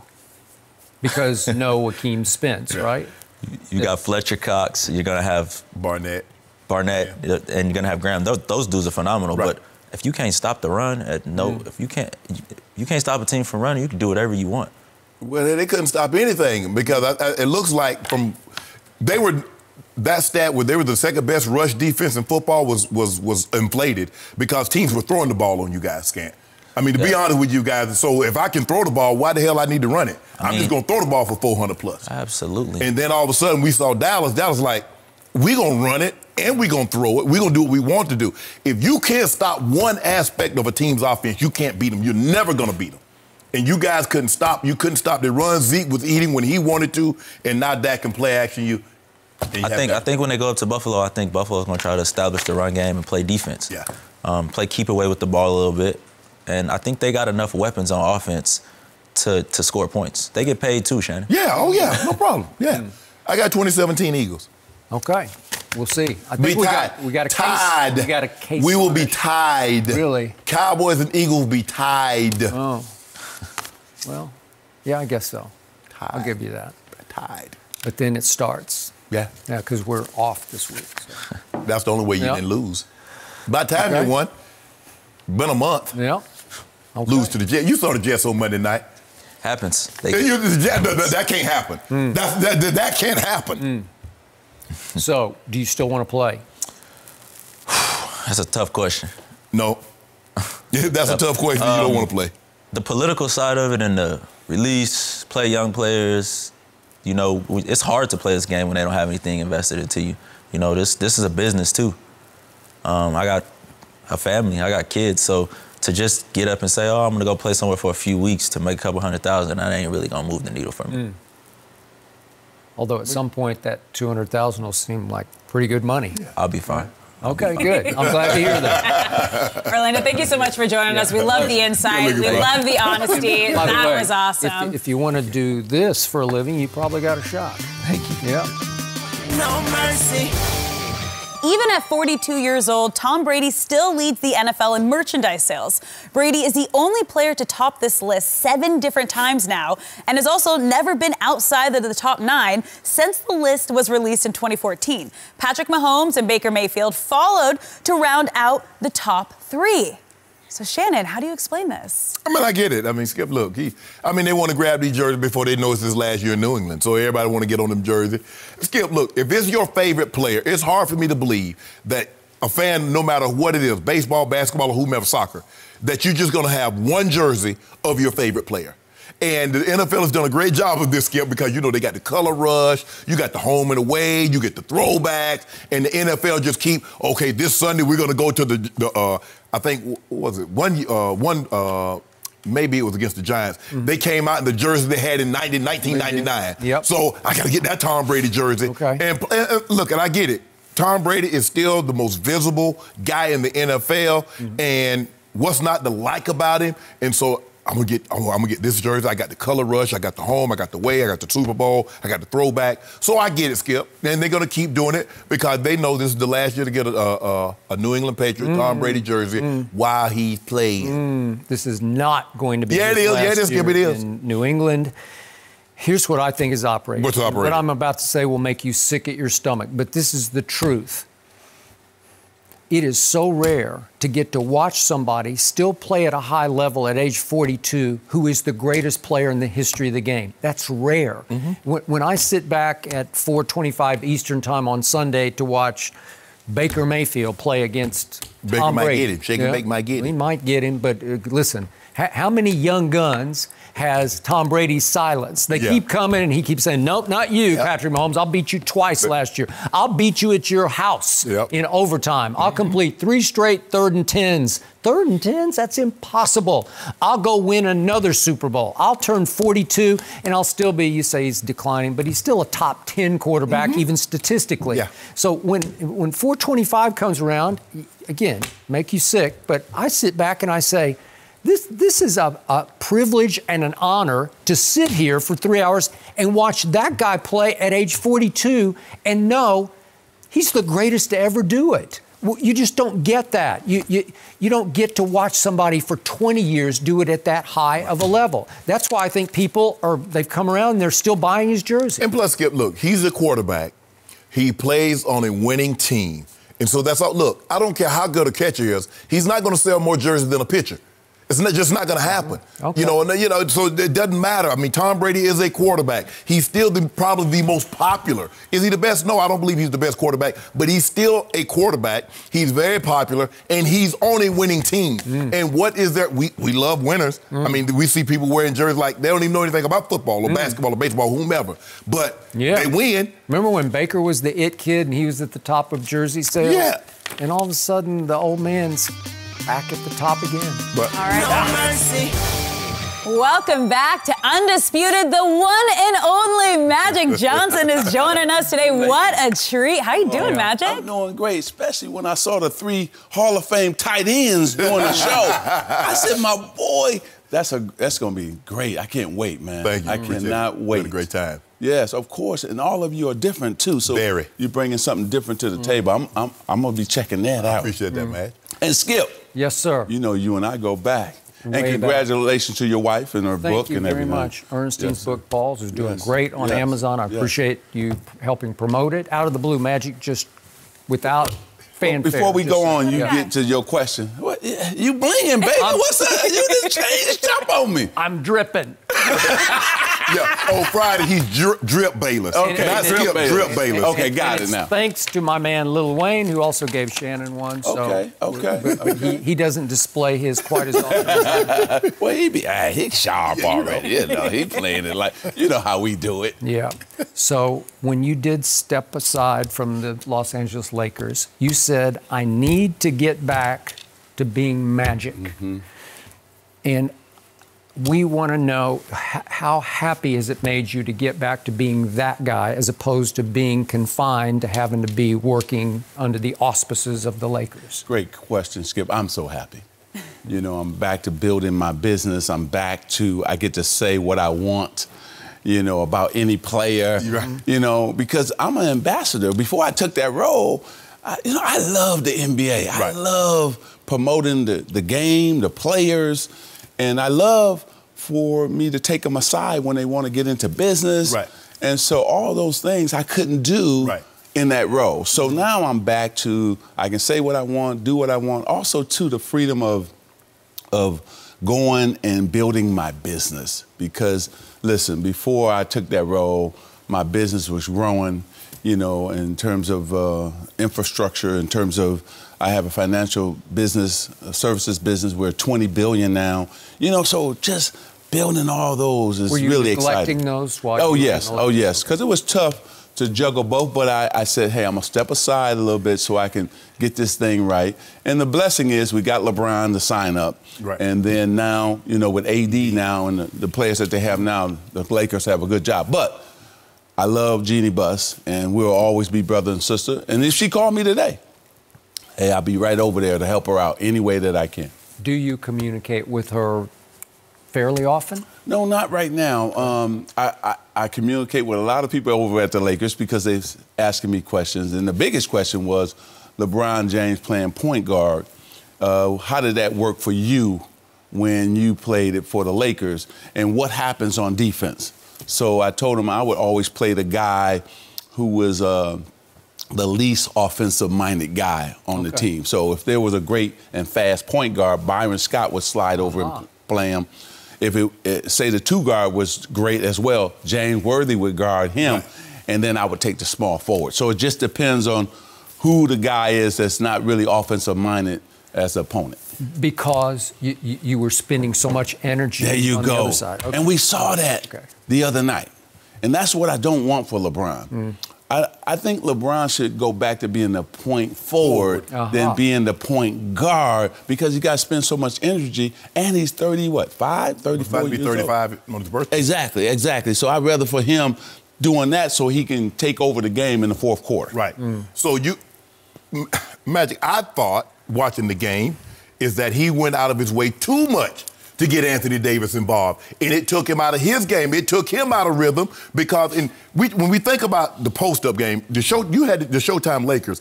You guys were getting the ball up and down the court with Kareem. Right. And then when you couldn't get it up and down, Kareem got on the block. You come to the side, give it to him. He going to throw the sky hook over one shoulder or the other. Shannon, you're absolutely right. What we didn't see, because they were trying to force it into AD. Right. We didn't see the fast break. Right. The Clippers dominated the Lakers on the fast break. What, it was 20-something? 22-5. Yes. And so LeBron is great when listen, that freight train coming down and there's only one or two guys to beat. It's unstoppable. He's unstoppable. So what happened was they force-fed AD down on the post. But what they got to do, to your point, run it. Okay, where's all the other options first? Then AD flows and get it to him. But what we didn't see was the pick and roll play. In preseason, the Lakers, LeBron and AD on that pick and roll was unstoppable. And I didn't see that in game one. I don't know. I can't tell you. It was working early just to dump it to him because he was just wheeling on two defenders and scoring. Right. And then by the fourth quarter, remember, AD in the fourth quarter went 0 for 2. Yeah. I mean, that's as quiet as you can get.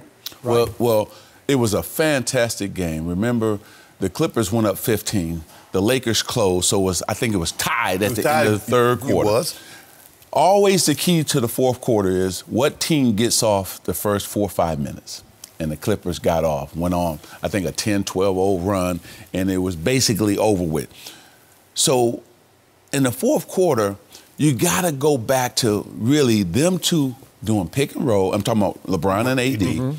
Then have your spot-up shooters because once LeBron gets into the lane, you know, he's going to pick you apart, whether he's going to score or he's kicking it to the shooters. And Green was hot. Yeah.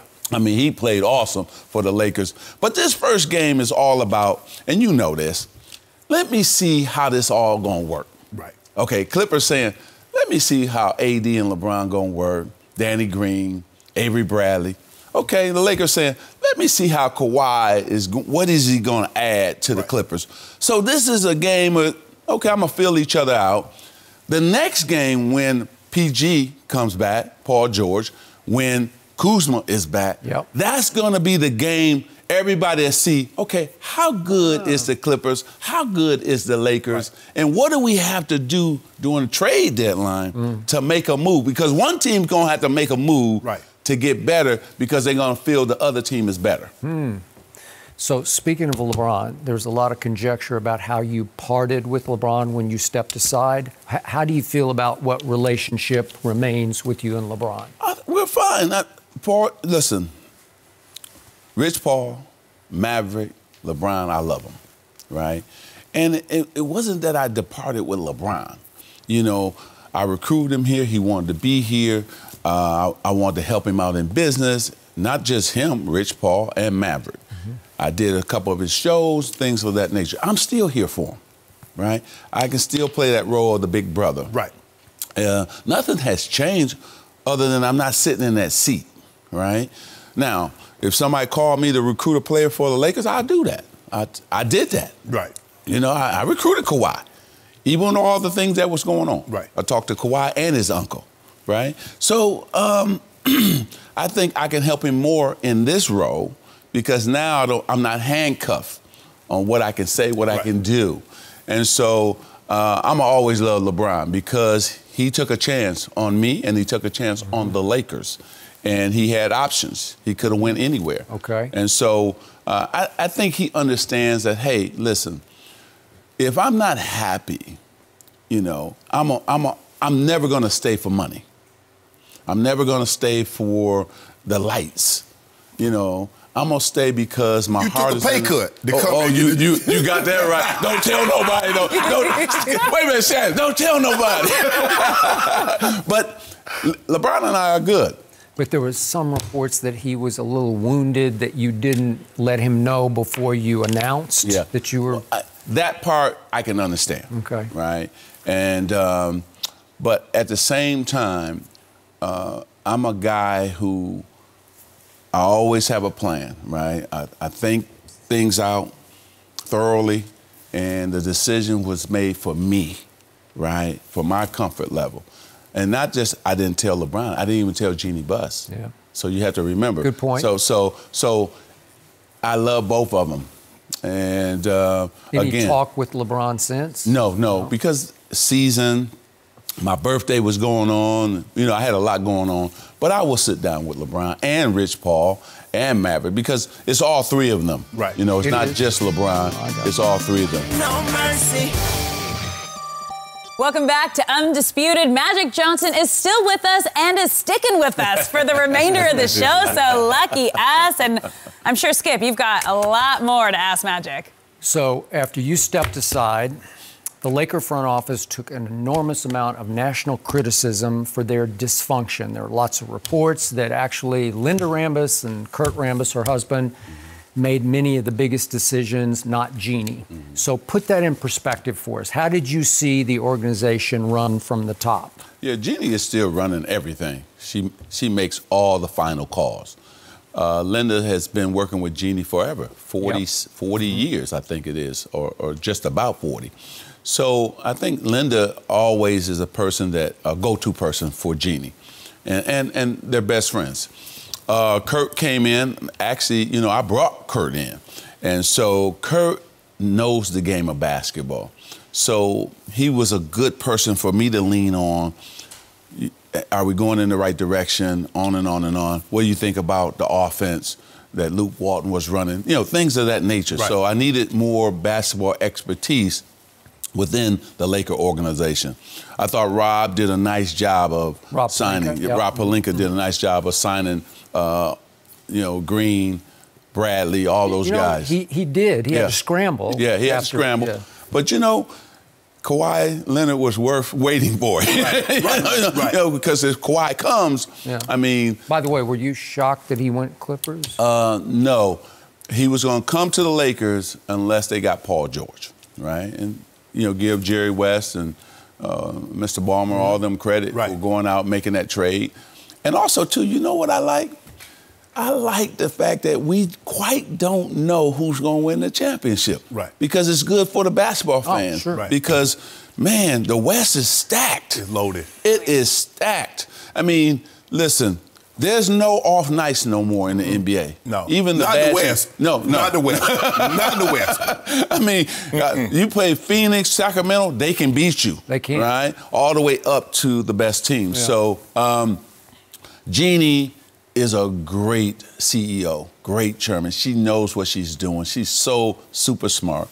And I think she has all the right people in place. The only thing I worry about, she just don't have nobody there that, she can lean on. Who is there to lean on? That was me. That was my role, right. And she could trust me because I didn't want nothing. Right. I was there for the right reasons. So if Rob had not been sitting between you and Jeannie, would you still be there?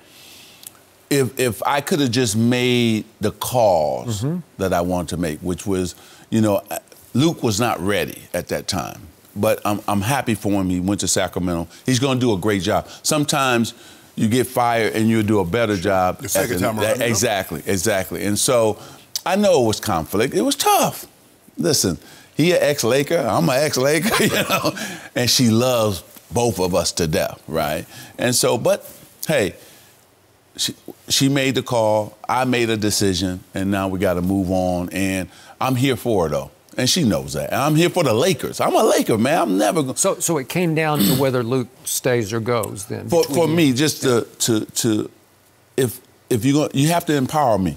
If you brought me in to be the president, you got to give me that power, because now I'm gonna take all the criticism when it goes wrong, right? Right. Magic don't know what he's doing or so on. So I got to have my team, my guys, in those positions, and I don't mind taking the bullets then, right? I don't mind taking, the criticism and the blowback that's going to come along with that, because those are your guys. That's right. That's right. Did she tell you this is what we're going to do? No, she was conflicted because it was tough. She's sitting there, she loves Luke, loved me, and then we love her, and we're all friends with her too at the same time. Yeah. So I didn't want to put her in that position anymore. So I just stepped aside, and so I think that. And Tim Lywicki is there, so Tim will be able, I'm sorry, I said Tim Lywicki. He used to be with AG. Okay. But Tim is there, so he can help her as well. But isn't it hard, Magic, if you're the CEO, and this is with anything, if you come too close, it clouds your judgment and make decisions like what she had to make. It makes it more difficult. Yes. You're not supposed to get attached because you're going to have to make those tough decisions at some point, trade a player, fire a coach, or do something. Right. And when you're that close, it clouds your judgment. Yeah, well, I mean, that's why I understood. I went home for 2 nights and I couldn't sleep. Right. I said, Irvin, what are you doing, right? You're putting her in a tough position. Right. And I looked up and said, I really don't need this. Right. Right? I said, I'm here for the right reasons, but I don't need it. Right. So let me step aside. Let her go back to making the decisions, not being in a tough position because she likes me and likes Luke. And I'm sure she's had some sleepless nights as well. Right. Because I was putting pressure on her, got to make this move. Right. And we're trying to win the championship, and I don't think he was a championship coach. So it was tough. And listen, I love her. She's doing a wonderful job. And she went out. Look, when I stepped aside, look what happened. I mean, AD trade. I mean, things happen, and the Lakers are in a great position. Okay, but what if you had pulled off the AD trade at the trade deadline? Would you still be in power? Oh, I would still be there. Okay. And then I could have the coach that I wanted. I'd still be there, of course. Okay. And I think the same things would have transpired, right? Everything would have fallen into place. Yeah, everything would have fallen into place. And also, too, Kawhi, knowing him, knowing the uncle. So we had some great conversations, too. So we would have had just as good a shot as we had before, but I think even better with me in that position. Oh, so maybe... I'm not saying that he would have came to the Lakers, but I'm saying I think we would have had a better shot at him. Ooh. But why wouldn't Dale Demps do the deal that David Griffin just did? It got him fired. See, it's the same... Pride got in the way. Yes, and he was looking at me like I caused Anthony Davis to want to be traded. Right. So we were on the phone, and he's blaming me. I said, what are you blaming me for, Dale? I heard he wanted to be traded, so I'm giving you a call. Right. are you going to trade him? You're not going to trade him? And so he had me send 3 or 4 proposals, but he never got serious, Shannon. Mm-hmm. He never got serious. And I told Rob, I told Jeannie, he doesn't want to trade AD to us. And sure enough, the last one was, give us your whole team and 5 first-round picks. I said, listen, man, this ain't no 2-on-2. I can't give you 5 first-round picks and the whole team. Right. You know, you want all our young guys. And I said, no, I can't do it now. That's when I said, he doesn't want to trade them. Right. You know, and then look what happened. When they found out, the owner found out what was the trade proposal from us. Right. She was like, oh, what are you doing? And then the new general manager comes. And that's the exact same trade that you had on the table that they accepted. Well, is it the same? It's basically the same. Okay. You got the young guys and you got the... What, was Kuzma included in it? Well, remember, it could have went either way. Okay. They had proposals with him, proposals without him. Right. So that was the deal. Okay, how good can Anthony Davis be as a Laker? I mean, he could be the next great big man. He has everything. He can shoot it from the outside. He can take you off the dribble at 6'11". He can score inside, outside, block shots. He's a great defender. And they got to hopefully sign him either during the year or after the season, because when LeBron says, I'm gone, you still got a superstar to build. And other players want to come. Exactly, and play with him. Once you get that superstar, especially in a place like Los Angeles, especially for the Lakers, now other superstars will want to come and other players will want to come. That's what happened when, you know, think about it. Danny Green had options. Right. A.B. Bradley had options, so they could have went other places. Sure. But because of those 2 superstars, they wanted to play with them. My only concern about Anthony here, as I've voiced to this man across the table, is he got to play sort of in the shadows in New Orleans. Mm-hmm. And boy, Tuesday night, those lights were bright out there. As you well know, these are the brightest lights.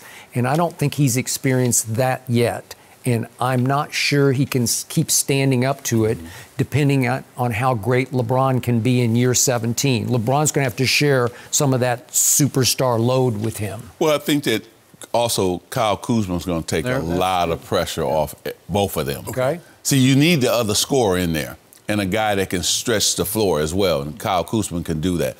And listen, you know, we saw him rookie season, the next season, last season.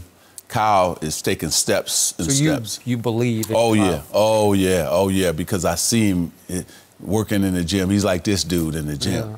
Yeah. I'm talking about a gym rat, a guy who gets there earlier than anybody, 6 o'clock in the morning, 7 o'clock, shooting. Anybody would love to play with Kyle Kuzma because he is a guy that loves the lights. So you talking about lights? There we go. He embraces that. And I think Anthony will adjust to Los Angeles. He will adjust to being a Laker. It just takes time. It's only 1 game. And that's why I didn't really... Say it again, Magic. How many games is it? 1. Because they talk about that whole 1 game. It's 1 game. Yep. Listen, I remember we got beat. Houston blew us out in Houston when they had the Twin Towers, right? Everybody was going, it's the new way of playing basketball. You got to have 2 7-footers. You know what ended up happening? We won that championship. You know, so the first game, we had to fill Houston out, just like they had to fill us out. Lakers, Clippers had to fill each other out. So it's going to be amazing. Let's see what happens on Christmas, the 2nd game. And then you watch what happens the 3rd game. And then you wait till the playoff. But these 2 teams are going to be great. So speaking of 1 game, you went to a game last night, I understand, LAFC versus Galaxy, and they advanced to the Western Conference Final. Yes. Yes, we finally beat them. The Galaxy had been dominating us. It was tough to beat them. And also, too, they seem to be like the Patriots in football, right? The Galaxy has more MLS championships than anybody. And for us, that's been the team that we just couldn't beat, even though we had the best record this season. Right. So that was a big game for our fans and our players, their confidence. And so being one of the owners, I'm so happy. I'm happy for everybody. And L.A., we're representing you now. So we move on to Seattle on Tuesday, see what happens. No mercy. Welcome back to Undisputed. Magic Johnson is still with us talking everything NBA and... Well, you know, and I'm loving it, too. Can I jump in 1 second? I found out Skip and I were alike in his wife's book because I watch all the games, too, and I tell my wife, I can't watch with you. And I gotta have it quiet. How does she deal with that? She's okay because I'm into it, right? And I'm watching it in a different way. Yep. See, I'm not just watching who scores and all that. I'm watching the defense. I'm watching the movement. Just like the Laker-Clipper game, I was watching everything. You know. Is there ever any kind of game she could sit and watch with you? Well, like last night, we watched the LAFC game a little bit together, but she started talking, and then I said, "Go get a girlfriend." I said, "Quick!" I live that every night of my life. So, Lonzo Ball is now a Pelican. Do you still believe in his future the way you once did when you picked him number 2 overall? Yes, yes, because he got skills you can't coach. His instincts, his basketball IQ, off the charts. His instincts for the game, off the charts. And he always gonna make players better. I can't wait till that big guy gets back from injury. Right. That team on that fast break, they're gonna be one of the most entertaining teams to watch because you got Brandon Ingram gonna be on one wing. And we saw that against Toronto opening night. You know, that team played... the Pelicans should have won the game. Right. They played great. So, no, he's always going to be 14, 9, and 8. And then also 3 steals. He gets his hands on balls more than anybody. Right. Deflections. And then last but not least, I'm glad he ended up in New Orleans. Now he can be his own man. He can grow up, mature. I just want him to stay healthy. Because that was the problem. That was the problem. If I could have had him on the court a little bit more, you know, the Lakers would have been better. But I love Lonzo and Josh Hart and Brandon Ingram, the guys that we had to trade. Those are good guys and good players, too. How hard did his father make it on him when he was a rookie? Oh, very hard. Yeah. Very hard because, you know, he can beat Michael Jordan and this and that. Better than Steph. Better than Steph. And all these type of things. And so guys, they listen to all that.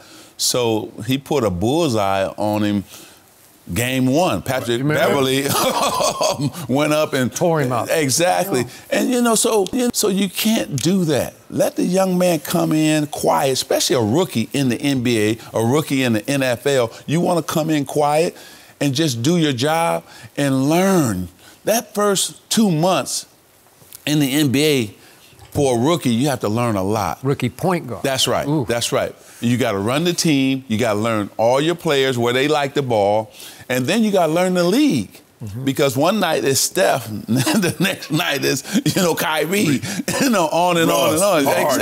Exactly. So let me tell you what happened to me. I thought I could play, right? My first game, World Be Free, 46. Okay. The next night I had Paul Westphal, 38. And then this man named George Iceman Gervin gave me 44. And then missed but 2 shots. So I sat there and said, I'm not as good as I thought I was. But I'm sure you were giving it back to them a little bit, right? Yes, sir. But not like that. World Be Free, let it grow now. Ooh, hey. And when he got going, he got to shaking and kicking that leg out before Reggie Miller, World Be Free was that guy who kicked his leg out. So back to Lonzo. I love Alvin Gentry. I've known him forever, and I'm sure you have too. I don't know what possessed him the other night. I don't know if you got to watch this, but he sat Lonzo for all the rest of the third quarter and all the fourth quarter, and it was like we're back to Luke, because Luke used to do that to Lonzo, and it would just drive me crazy. I'm a big Lonzo fan. So how do you explain that? Because then he throws him back out there cold for the overtime. You can't, other than he probably thought that team, and that team was playing pretty good. And he probably said, let me go with this team because they've been playing good. But I tell you something, in them first 2 quarters of that game, he was fantastic. He was. Lonzo Ball was fantastic. And so I don't know what happened because Alvin is my man too.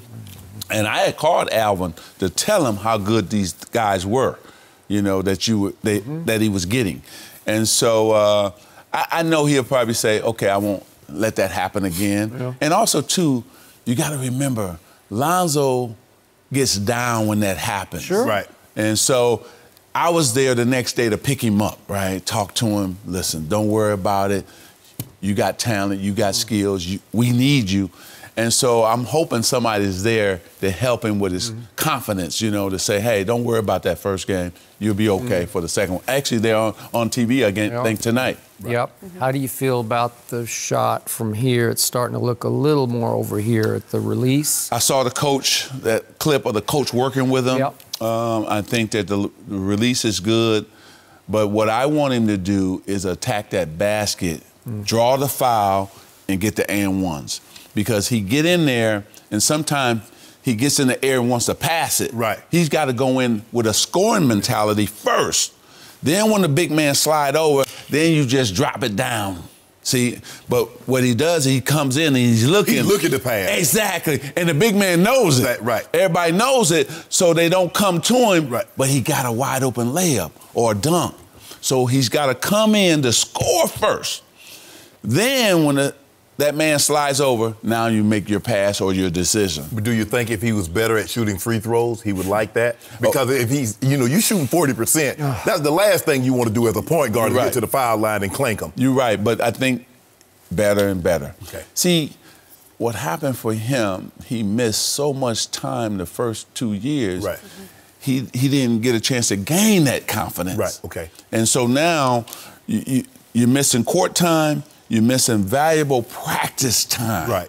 Where you can work on those things. Okay. And then also, too, he had surgeries in both off season. So he missed that time just to be on the court. And I told him this. I said, you got to play in a summer league. I'm not talking about the summer league in Vegas. I'm talking about the Rutgers League or the league in L.A. where he can go at Crenshaw High, where he can just play basketball. Right.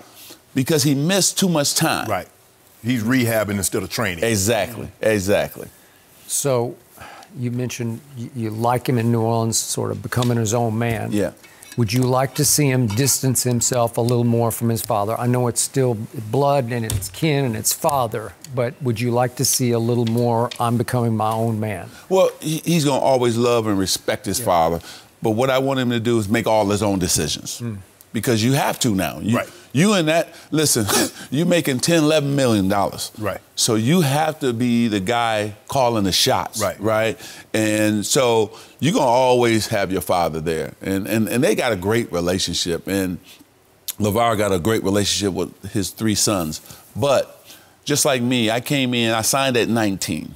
My father said, I don't want none of your money. He threw me on the plane. Right. Good luck. Go do it. So I had to grow up fast. Right. Make decisions. So now it's time for Lonzo to grow up and make his own decisions. And I'm going to tell you what happens. He becomes a better basketball player, too. Yep. Nobody's thinking for him. He's now the man in his household and the man on the basketball court. Quick thought before we go to break on Zion. What's his ceiling in this league? 6 feet 6 inches tall. Magic 285, Magic. Man, and coming at you, too. Magic. But also athletic at 285. Yes.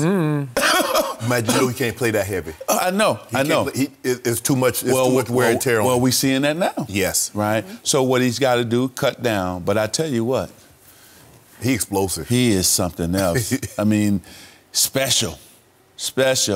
And what I like is you got 2 ball handlers. Drew Holiday, Lonzo Ball, who's going to be dishing the ball to you. Oh, man. Listen. They should be excited in New Orleans, man. I mean, this team is young, athletic. Oh, B.I. Josh Hart. I mean, come on. Well, Josh Hart the other night off the bench. Took it over. 15 and 10. It's going to be exciting time. The NBA is at an all-time high right now. Milwaukee and Philly and Boston. I mean, Kyrie, 50. Woo. I knew he was going to shake and bake and do his thing because he wanted to show everybody in New York, I'm the man. Right. Until Kevin gets... That's when it's going to get really interesting when KD gets back. Well, KD is so good, man. He's just, we've never seen anybody like him. Nope. He's special, man. Yeah. He's special. In terms of that scoring at 6'11", that could score from anywhere on the court. And also, too, he's a gym rat. I love him because he loves to play basketball. Right. You know? And so when you got special guys like him and LeBron, I mean, once-in-a-lifetime players, you know, and not too many other guys are, maybe Steph with his shooting, but LeBron, you're never going to see another LeBron. You're never going to see another KD. Those are special, special guys. No mercy. Welcome back to Undisputed. Magic Johnson is also back. You having fun? Yeah, I'm having a great time. I love it. I love the theme song, too. So do we. By the way, I could sit and listen to Magic Johnson talk about tiddlywinks, and I would be thoroughly entertained and enlightened. He makes it interesting. He does. Oh, thank So you. we opened this show, this man across from me, going back and forth about our first glimpse of James Harden plus Russell Westbrook for the Houston Rockets. We got to see it last night. Didn't work out in the end for them against a really good defensive team. Yep. Your thoughts on whether it will work long term?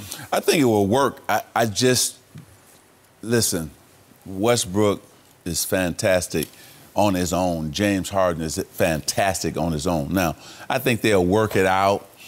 It's going to be tough. It's a bigger adjustment for Westbrook than it is for James Harden because he's used to having it all the time in his hand. It would be like me saying, uh-oh, let me give it to somebody else. No, I like it in my hands. Right. You know, I like to go make something happen. So for Westbrook, it's going to be the adjustment. Now, my problem with them, it's not with them too, it's the team. Are they a championship team? And to me, they're not. And we saw that last night.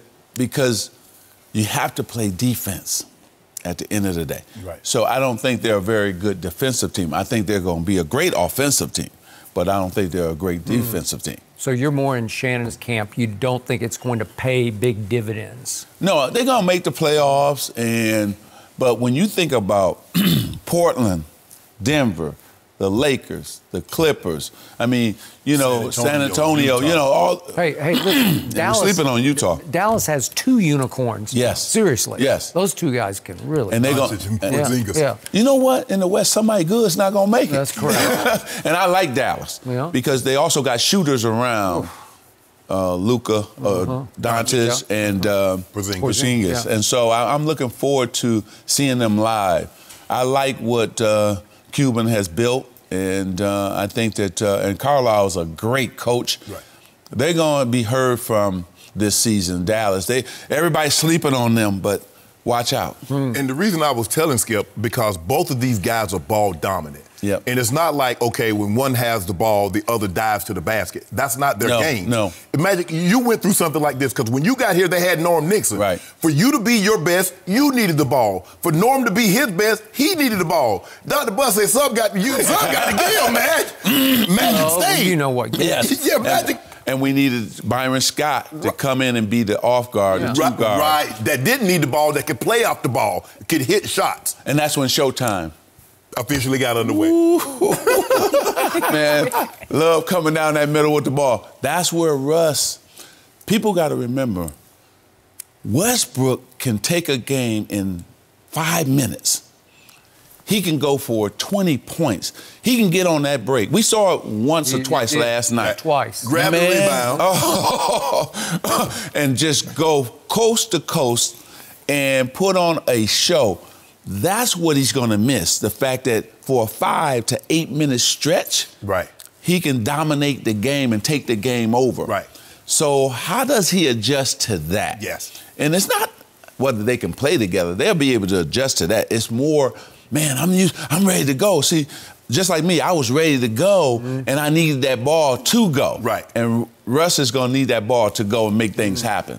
What do you see from James Harden as an offensive solo act? When he's cooking, have you ever seen him quite like the way he cooks? Yeah, I think that when he's on, especially he got the three-point shot going, he rocking you to sleep, and then, you know, he can pull, and that step back, he can pull that three or pull it, you think he's shooting, and then go. I don't think we've seen anything like it, you know, because he does it different than Kobe. He does it different than, like, Michael. I put them guys over here. Right. You know, he's his own man in this new era of how you play basketball, and he's special. James Harden is special. I just hope he's almost like Kershaw for our team.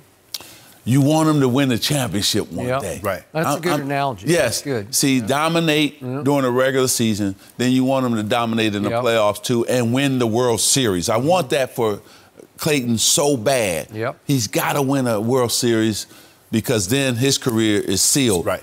Same thing for Harden.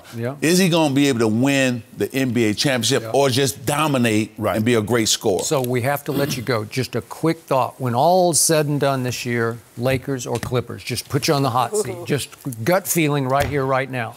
You can't say it right now because I know that both teams are going to make moves. When I come back on the show after the first of the year, I'll be able to say done. One guy, one team or another. Yes, because I want Paul George back in the lineup. I want Kuzma and Rondo back. Right. Then I'll be able to go on record and say this team that. But you know, but imagine you hear LeBron washed up after one game. Everybody say he's small. That's crazy. That's crazy. Come on, man. You know LeBron gonna figure this thing out.